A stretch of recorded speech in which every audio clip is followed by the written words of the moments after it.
because I got work to do today.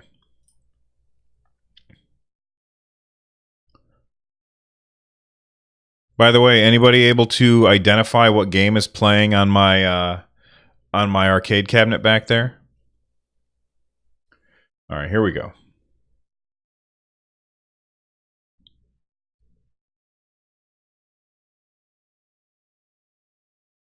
This episode of Switchcraft is brought to you by patrons like Door to Door Geek.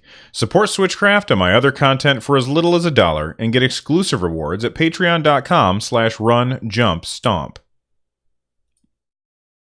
It's not Mario. We'll call that... There you go. Magister got it. Welcome back, Magister. I haven't seen you in a long time. That would be... Yeah, it's Donkey Kong. Can you actually play on it? Yeah, it plays. Patron.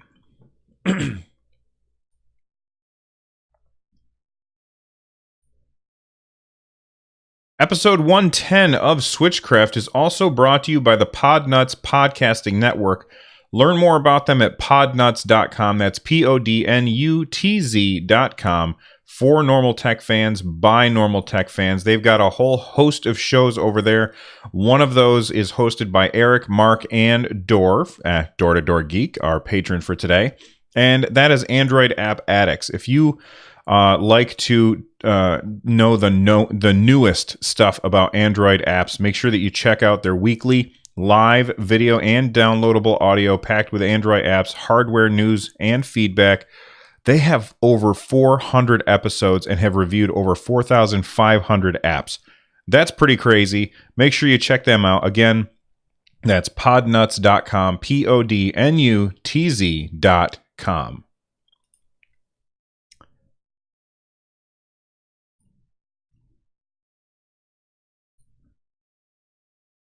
Yes, it is a MAME machine.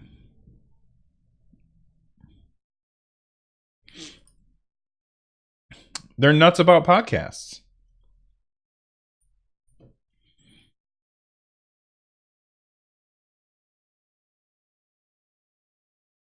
So we'll sponsor. Take a drink.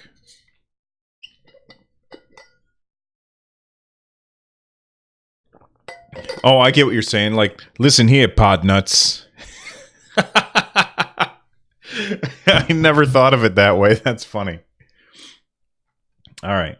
Hopefully he doesn't hear that part.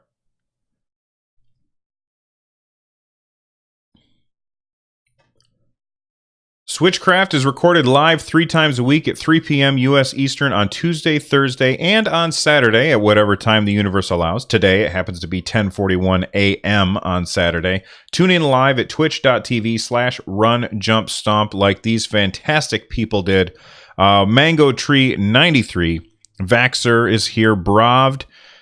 Let's see. Scrolling. Joel Mead 24. Awate 86. Awate always reminds me like a video game developer whose name I can't think of. But anyway, we also have Magister, www Magister.com here as well. And we see some lurkers in chat as well. Thank you all for hanging out with me. Let's get to the reviews. Tomato Ross said, thanks for the frequency. They gave the show 5 stars. They said, thanks, brother, for the show. I work by myself doing internet marketing for car lots. Sticker picture guy. I don't know what that means, but okay. I listen to podcasts all day long, including most of Nintendo podcasts, and believe it or not, I scramble for stuff to listen to. So I'm glad we get your show every couple of days. Also, I like the way you stick to your guns, even if it's something small like sports ball. We have enough people and companies bending to the will of the complaining minority. I mean, we listen to these shows to get a unique perspective of the host, not to hear them pander and morph into the keyboard-wielding toddlers, my goodness, who would ruin a game because they're too lazy to finish it and get rewarded. Hashtag who cares about microtransactions, rant over. Thanks and keep it up. Okay. Well, I'm not sure where you stand on the microtransactions. I feel like you're okay with the microtransactions that are currently in the Star Wars game. Where I totally disagree with you. I think that the microtransactions are fine if they're not collectible. What's the word I'm looking for? That's just appearance. What is that word? What's the word I'm looking for, guys? I've paused recording so I can think of it. Not convenience, not collectible. It starts with a C. Cosmetic. There we go. Cosmetic. That's the word I'm looking for. So if it's just cosmetic, I'm totally fine with microtransactions like that. What I don't like is loot boxes that give you a chance to be more powerful than the people that you're playing against. That I don't like, and that's what's in Star Wars. So I'm glad that you like when I stick to my guns, because I'm going to have to disagree with you here. I think microtransactions in games are bad when it's anything other than cosmetics. Joel Mead in chat says, this episode of Switchcraft brought to you by the Switch version of Monopoly. Play this overrated and overpriced game today by buying it from a store and downloading it from the eShop. Okay. That was weird. Anyway, thank you very much for the review, Tomato Ross. I really appreciate that you listen and that you reviewed the show on Apple Podcasts. I also received an email from John. I can't remember the last name, but John emailed and they said, "Yo, dude, yo. I know you're not into sports type games minus Rocket League, but I saw something interesting on the eShop for the Switch. Like you, my wife is getting me NBA 2K18 for my birthday at the end of the month." Like you, my wife is not getting me NBA 2K18 for your birthday, just so you know. And, well, I was curious about what demos are available to play. I was on the eShop and scrolled down to games on sale, and I saw that NBA was 30% off, bringing it down to $42 through $11.27. That's good to know. That's a pretty good deal. What's that, $20 off, I think? I myself, not being into digital because I don't want to deal with multiple SD cards someday. However, $20 off is a damn good deal. So I told her if she, there's a lot of typos here, haven't bought it yet, we should buy the digital copy. It's hard to pass up that sale. Even people interested in the $100 version of the game, you can get the game for $100? Why? To which I personally would not pay more than $60 for a game, is on sale for $60. Okay, so the $100 version is on sale for $60. I guess sometimes it pays to wait. I suppose that's true. It does pay to wait. Joel Mead in chat says, I'll take some gifts from his wife for his birthday if there's extra. I think we all will. So thank you, John's wife. You're awesome. If you're looking for other ways to get a hold of me, you can call and leave a voicemail at 260-RUN-JUMP. That's 260-786-5867. You can tweet at me at RunJumpStomp, and you can, of course, join our Discord and have awesome conversations with fantastic people at runjumpstomp.com/Discord. Whew.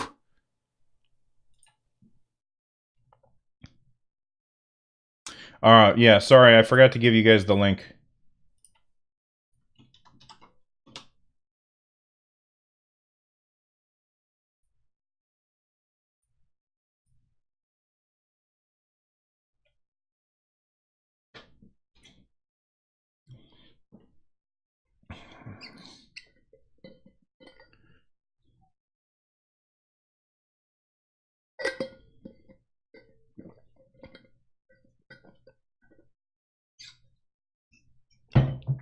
All right.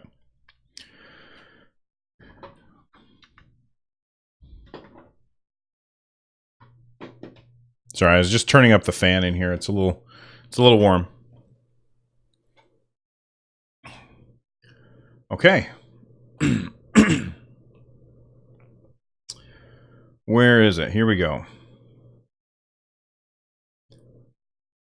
Zelda wins the Golden Joystick Award for Game of the Year. Golden Joystick Awards are out of Europe, and I think it's fantastic that that game won. I'm really impressed. Eiji Onuma led the acceptance speech. He's the producer of the game, and he's been working on Zelda games for a really, really long time. But he led the acceptance speech, and he said something really, really funny. First, he said, "Thank you so much for..." Damn it. My brain! You guys are killing me.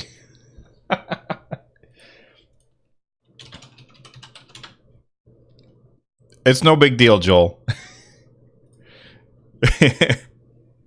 I got distracted. I see. Normally, it's hard for me to multitask because people are bad at multitasking. There's been a lot of neurological studies that show that. I tell my students this all the time, which is why when I'm doing the podcast, I try to look at chat, but I try and only look at chat between thoughts, because if I look at it while I'm talking and I'm reading it while I'm talking, it's really hard for me to, navigate. And so sometimes I'll see like the beginning of a message and I'll be like, oh, okay, I'm just going to insert this in. And then I read it in real time and I'm like, what the hell is he talking about? It's not a big deal that you derailed me. It's a little funny. I'll just edit that part out if it still makes sense for me to edit it. Sometimes it's not a good idea to edit things out. All right, let's try the news all over again. Hold on. Let me bring up information about the Golden Joysticks. Golden Joystick Awards.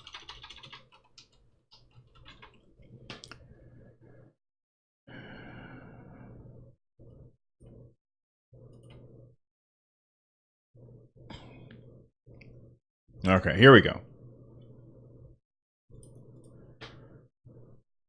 The Golden Joysticks Awards, also known as the People's Gaming Awards, is a video game awards ceremony that has been around for the British general public for a long time, and it has online voting.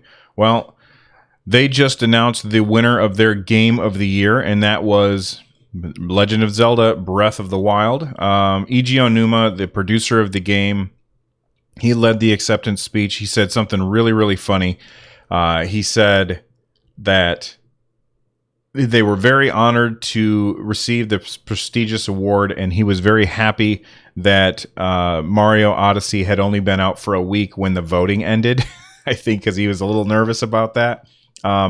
He then went on to say that the director of the game, Mr. Fujibayashi, was not able to be there for the acceptance speech because they were busy working on DLC Pack 2. And then he went on to say that is still coming out later this year, which, oh my God, it's November 18th, and we still don't have a release date for DLC Pack 2 for Legend of Zelda, which, if you don't know about, you get all of the DLC for one price. It's $20. And that includes the stuff that we got earlier this summer, which was like hard mode and Trial of the Sword and a bunch of cool equipment that you can use in the game. But DLC Pack 2 is supposed to have another dungeon, more story stuff, and a lot of people are like, this is, we want to find out what this is going to be. And they're being very, very tight-lipped about it. We do know it has something to do with the champions, and that's pretty much it. And they keep saying that it's coming this year, but not announcing a date. I think that what we will end up having is a Nintendo Direct about it. Maybe there'll be a Nintendo Direct like in December, and during that December Nintendo Direct, they will talk about probably some games that came out this year. And my guess, they'll talk about some games that are coming out next year, and then they'll give us the date of the DLC Pack 2 release, And if I were a betting man and if I were in charge over there, I would say, and it's available tomorrow, or it's available now, or something like that. I think that they're going to hold back on that date until the day of or the day before it gets released, and they'll announce it as part of a Nintendo Direct. That's just my guess on it. I kind of stopped playing Zelda. I've got 180 hours in that game, and I've done all of the dungeons, both on regular mode and on hard mode. I've not completed Trial of the Sword, because I only want to complete Trial of the Sword on hard mode, and it's really, really hard. And it might be over my head, so I might not be able to do that, and maybe I'm just being stubborn and that I want to only complete that on hard mode. But I really, really like the game, and it's one of my favorite games of all time, and I'm looking forward to playing it again, but I'm not touching it until DLC Pack 2 comes out. And then when DLC Pack 2 comes out, I have to make a decision. Am I going to play that on normal mode or on hard mode? And yes, for those of you wondering, I will stream it at, my goodness, my phone is making all kinds of noise. I will stream it at twitch.tv/runjumpstomp, and we will find out how I'll end up playing it. But I'm curious as to what you guys are going to do. Are you going to play it on hard mode or easy mode?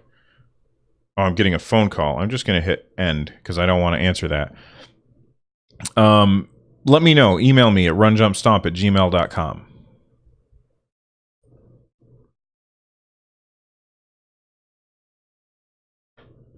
Holy crackers. Okay, so for those of you that don't know, this little thing right here, and it says, wait, where does it say? Oh, wrong side. It says Nintendo on it, right there. This is actually like the holder for the Wii U. And, oh yeah, because you can see it right there. Where is it? There we go. You can see it Wii U right there. It came with my Wii U. And what I do is I set my phone in it so that it sits on my desk. But the vibration on this phone is bananas. And so, like, when it started ringing, like, it really shook this thing, and it scared the crap out of me. I'm sure that you guys probably heard it on stream, too. I'm just going to set my phone down flat.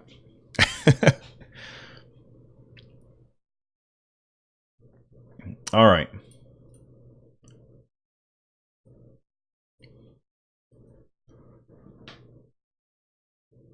Nintendo Minute is a show. It's a Nintendo show that is by people who work at Nintendo Treehouse, which is basically almost like Nintendo of America's PR company, it feels like. They also do translations and stuff for games like that. But they were showing off Nintendo Minute. They were doing some kind of weird shopping spree where the two hosts were going through the employee-only Nintendo store at Nintendo's headquarters in Washington. And somebody noticed on the shelf some Joy-Cons that were a color that we hadn't really had before, dark blue Joy-Cons. Now, a lot of people were screenshotting it and talking about how, oh man, these are really good. I really want a pair of these. When do these come out? And then I want everybody to just be calm, because there's a good chance that that's not what we thought it was.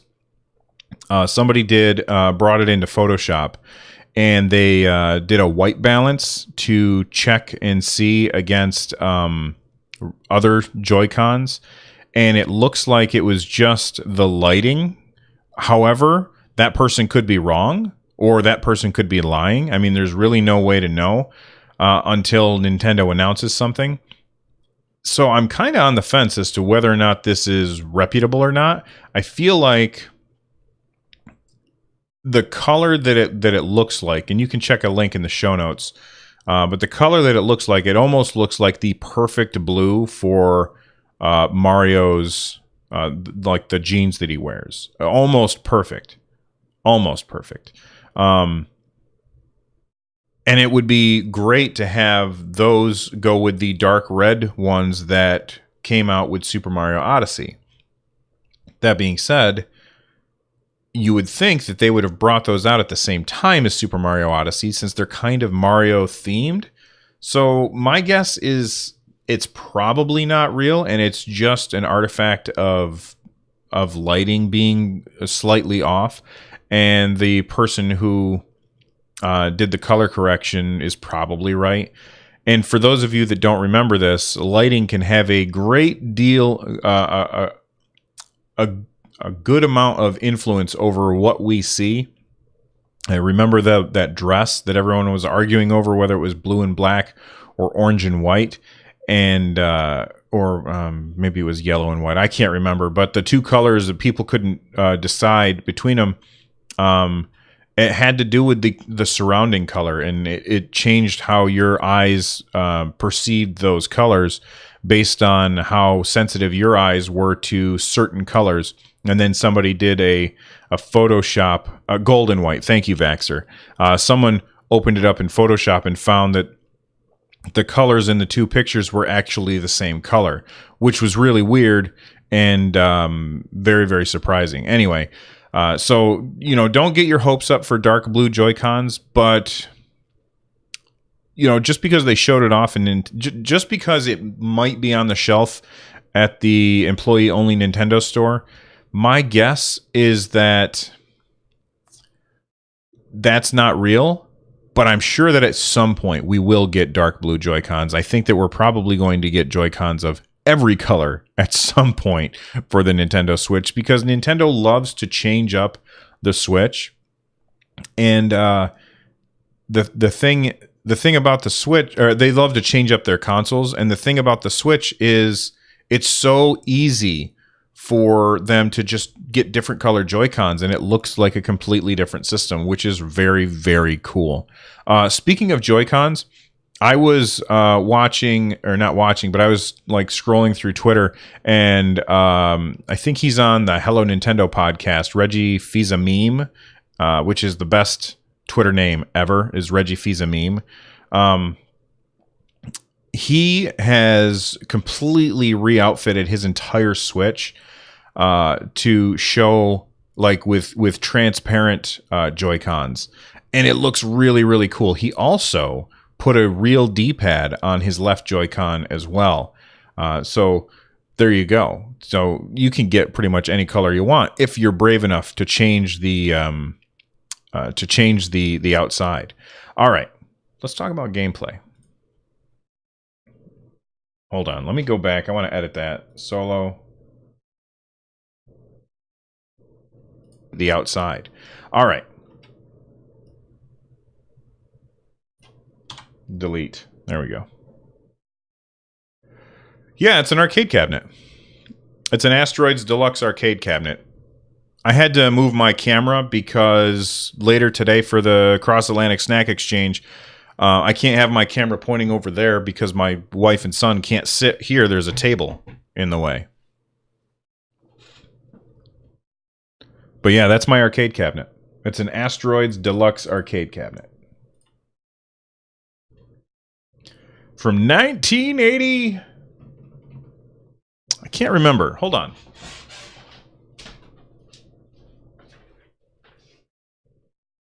Oh, 1980. Yeah, from 1980. I've got the circuit board mounted on the... well, I'll just grab it.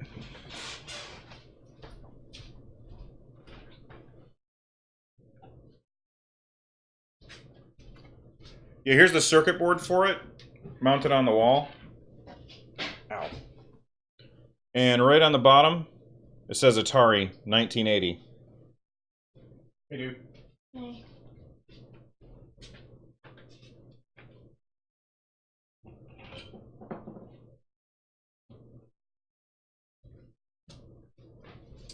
I'm recording right now, okay?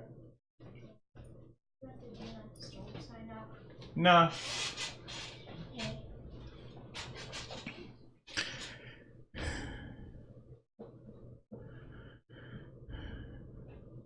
Hey, Royal Leo Wolf, and hey, Eris Leah. I know, that circuit board is massive, isn't it?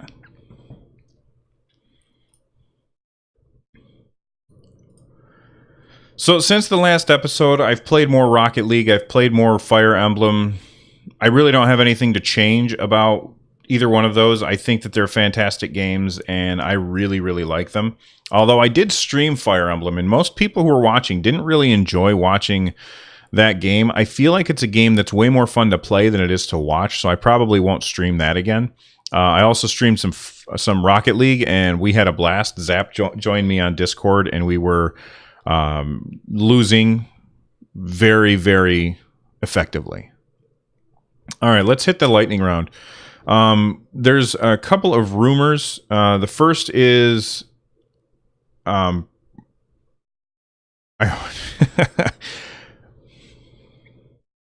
let me go back. I screwed that up pretty bad. My brain, I'm like my brain is just dead today. A couple of rumors. The first is, no, there's no rumors. All right, let's hit the lightning round. Delete. And I'll turn that down, and then that down.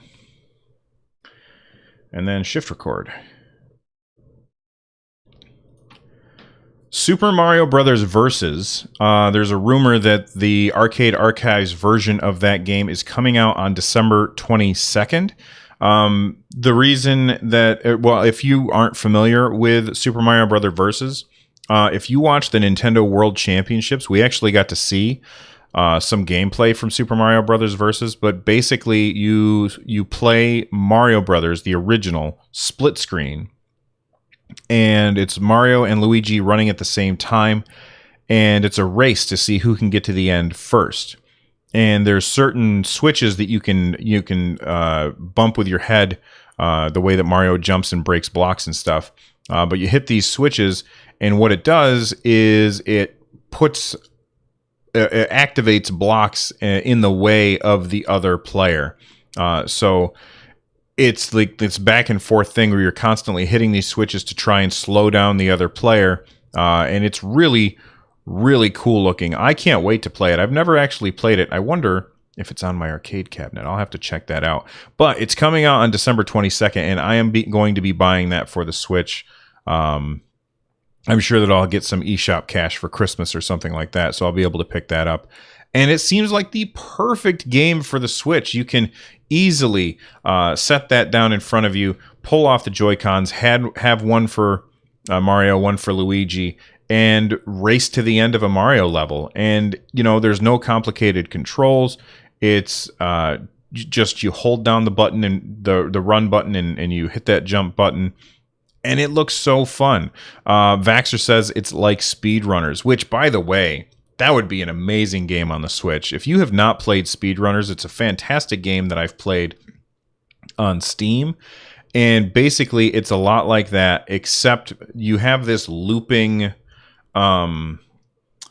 level that you keep going through that same level over and over, and it's circular almost. And as you are, you can wall jump in that game. And you can also get like weapons that as you're running, you can throw a missile at the people in front of you, or you can block the people behind you, or you can get a button that, or get in a thing that makes you run really, really fast or jump really high, or use a grappling hook to grab somebody in front of you and pull you towards them and them towards you, basically switching your momentum backwards. Speedrunners is a game that would be amazing on the Switch. And it's not out there yet, but maybe people should reach out to the developers of Speedrunners and get that game on the Switch, because it would shine on the Switch, and it would sell quite a few copies, I think. All right. Next on the lightning round, we've got a superfan turns his Joy-Con into a car key. Looks like somebody took their Joy-Con and they mounted their... I don't have mine. I have a Volkswagen, and it's got like a little square keychain, and when you push a button, the key kind of pops out of it. He it looks like he took a Volkswagen keychain and set it so that when he pushes a button on his Joy-Con, the key pops out of it, which is really cool. I don't know that I would destroy a Joy-Con for something like that, but you know what? To each their own. Maybe it was already broken. Who knows? Check out the link in the show notes if you want to check out the pictures of it. We've got a warning about MXGP3, which is a motocross game. This comes via Reddit, and there's a video there that so you can see what it looks like, but this game is not one that I had even really heard of, but it looks really, really blurry, very, very jagged in docked mode. They said that the resolution is so poor it affects the entire game. You can barely see anything in the distance, and everything kind of blends together in a flickering mess. And they went on to say that they don't know for sure, but when they played it in handheld mode, the game looked like it was running well below 720p. And a lot of people are saying that it feels like the game was just, instead of doing any optimization at all, it feels like the game was just continually downgraded until it would run without doing any optimization at all. And if you watch the video, it's direct feed footage and the resolution looks terrible. Like I'm a little skeptical that it looks this bad. Like I thought maybe this is just YouTube artifacting. Like maybe they didn't use very good compression when they were compressing the video to upload to YouTube. But it looks really, really nasty. So be careful if you are interested in picking up this motocross game for the Switch. Just be careful and know what you're getting yourself into. The last thing is that Project Octopath Traveler is now up for pre-order on Amazon US. If you want to directly support the show, use the link in the show notes, and you can pre-order your game from Amazon. It will, come to you directly, and it directly supports the show because Amazon will give me a kickback. Now, that's with all of the Amazon links that I give you guys, but I just want to say I've played the demo. It's very, very cool. I like the demo. I don't know that it's a game that I will ever stream because it seems very... How's the word that I want to put it? It's not a game that you want to let your kids play. It's not a game that you want to let your kids listen to or watch because the game is... while it looks like it's appropriate for kids, it has very adult themes. So I'll just warn you on that. That's Project Octopath Traveler. I'm surprised that they're putting it up for pre-order, considering they said that was a working title. It's funny for them to put it up for pre-order. Maybe they just decided that they're going to keep this as the title because they've already gotten so much good feedback from people under that title. And like when people Google Project Octopath Traveler, when people Google that, they get all this, they find all this great stuff about it. Whereas if then they change the name to something else, they're going to lose all of those search results that were telling them that it looked good. Anyway, that is all the time that we have for... No, it's not all the time that we have for today. I almost forgot about the coming soon.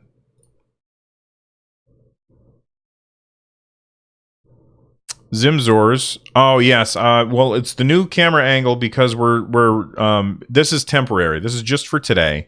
I would have kept it permanent, except I don't like the arm here in the middle of the shot. I think it looks better with the camera over there. But the reason it's over here is for the cross-Atlantic snack exchange. Zap DC'd and myself and our families are going to be. We shipped junk food from America to them. They shipped junk food from the UK to us, and we're going to do a stream later, and it's going to be me, my wife, and my son all sitting right here, and I've got a big table right here, so people can't sit on that side of me. But next stream after the cross-Atlantic snack exchange will be the camera will be back to its regular place. I like this angle because of the arcade cabinet. Like, I think it looks ridiculously cool, but I hate the microphone arm is in the shot, and the only thing that I can do for that is move the microphone. Here, I'll show you guys. Is move the microphone further away. And now it just doesn't sound as good. Like the audio doesn't sound as good when I move the microphone way over there. That's one of the things about a good cardioid mic is you want to be right on the microphone. Cover the arm in green screen. I don't think you know how that works, man.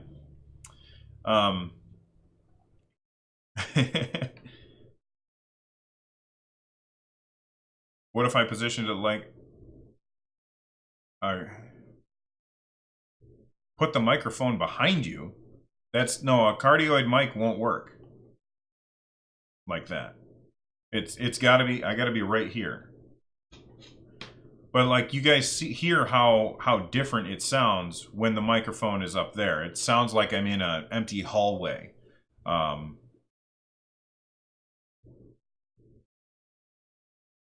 Wrap it in lime green cloth and chrome it out.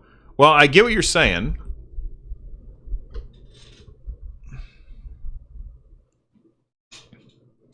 But you've got to have the lighting perfect.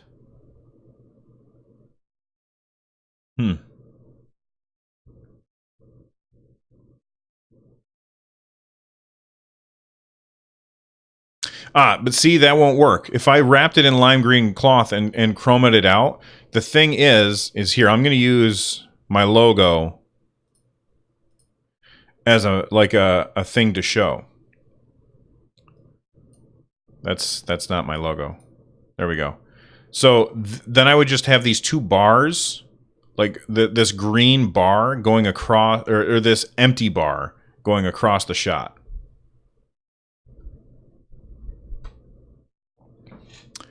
All right.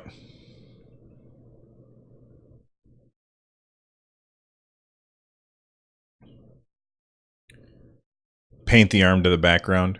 Yes, I'm gonna sit there and, guys, I don't have the talent for that.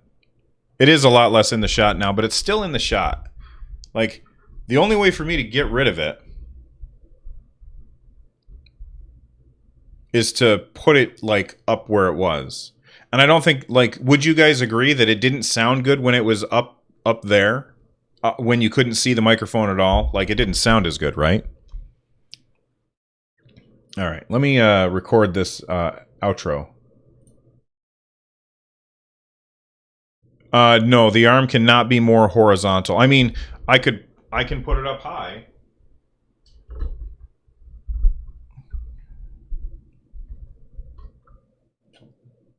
Yeah, the sound was bad then. Yeah, exactly. So I just have to put the camera back where it was, and that's unfortunate because my awesome arcade cabinet's not in the shot, and it looks cool, you know? All right, let's record the outro, and we can talk more after that.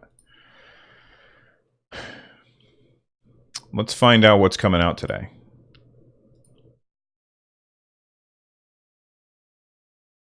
That's not it.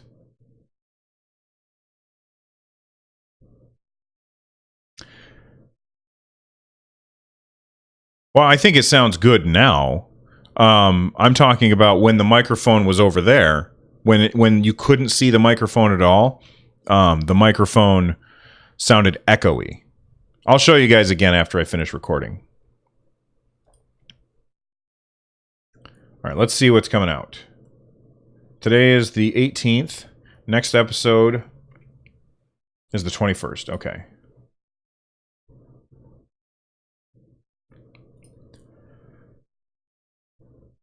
Lumo is coming out. Let's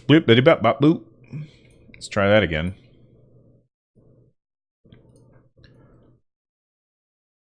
Games that are coming soon. On November 20th, we've got Lumo coming to the Switch. On the Switch eShop, we're going to get Battle Chef Brigade. November 21st on the 3DS, Apollo Justice, Ace Attorney, River City Rival Showdown on the Switch, Super Beat Zonic, that's with an X. MXGP3, the official motocross video game. That's the one that I was just talking about in the previous segment. Gear Club Unlimited is coming to the Switch. Azure Striker Gunvolt Striker Pack is coming to the Switch. To the Switch eShop, Dead Synchronicity tomorrow comes today, and Ernog Limited. That's clever. And then on November 22nd, the next Neo Geo game is ACA Neo Geo Soccer Brawl. That is all the time that we have for the show today. If there's a story that I missed or a topic that I missed, let me know. Support the show by heading on over to runjumpstomp.com/support and join us on the Patreon at patreon.com/runjumpstomp. Of course, if you don't have the money to support financially, that's totally acceptable. I want you to make sure that you share the show with a friend. So if you like the show, just send it over to a friend and see if they like it too. Or you could review the show on iTunes. That doesn't cost anything. And of course, with Black Friday coming up, there's going to be a lot of sales on Amazon, and it would be absolutely huge if you could use my Amazon affiliate link, which is found at runjumpstomp.com/support. That doesn't cost you anything extra and definitely supports the show directly. Big thanks to Tom Winter and Noteblock for the use of their music on the show. I'm out of here, and I'll talk to you guys. Actually, hold on. I almost forgot. Stick around. If you are listening to this live, make sure that you come back in 3 hours, because I'm going to be joined by Zap D-Seed. He is a Twitch streamer and a good buddy of mine, and we sent each other junk food. He lives in England, and I live here in the U.S., and we sent each other junk food, and we're going to be opening that junk food and trying it out live at twitch.tv/runjumpstomp at 2 p.m. U.S. Eastern. If you're listening to this after the fact, you can always watch the VOD afterwards. Anyway, that's all the time that we have for today. Thank you guys, and I will see you next time. Bye-bye. And